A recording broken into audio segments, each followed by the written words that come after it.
بالکل خیبر پختونخوا کے علاقے مردان سے جو ہے وہ کرونا وائرس سے ایک شخص جو ہے وہ جان بحق ہو گیا ہے. تو اس سلسلے میں خیبر پختونخوا کی حکومت جو ہے انہوں نے یونین کونسل منگلا کو مکمل طور پر لاک ڈاؤن کر دیا ہے. میرے ساتھ اس وقت سیکریٹری ہیلتھ صاحب موجود ہیں, ان سے اس حوالے سے بات کرتے ہیں. سر مجھے یہ بتائیے کہ ابھی تک وہاں پر کیا کیا اقدامات کیے گئے, کیونکہ پورا گاؤں جو ہے وہ لاک ڈاؤن کیا گیا ہے, اور ابھی تک وہاں سے کتنے کیسز جو ہے وہ سامنے آ چکے ہیں؟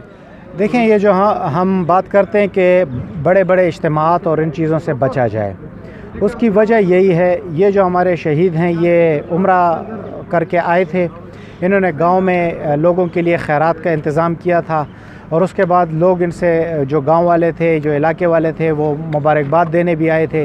تو اس طرح وہ بیماری پھیلنے کا اس جگہ پہ زیادہ خطرہ تھا.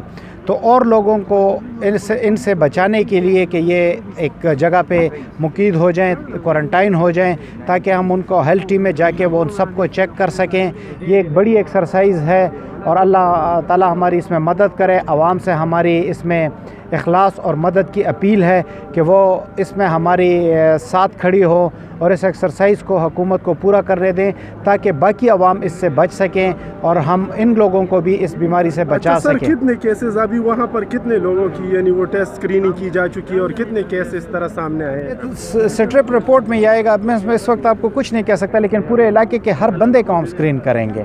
جیسا کہ آپ لوگ دیکھ رہے ہیں کہ سیکریٹری ہیلتھ کا یہی کہنا ہے کہ وہ پورے گاؤں کی اسکریننگ کا عمل جو ہے اس وقت بھی جاری ہے, اور وہ ایگزیکٹ ڈیٹا نہیں دے سکتے کہ کتنے بندوں میں ابھی تک کرونا وائرس کا انکشاف ہوا ہے. جی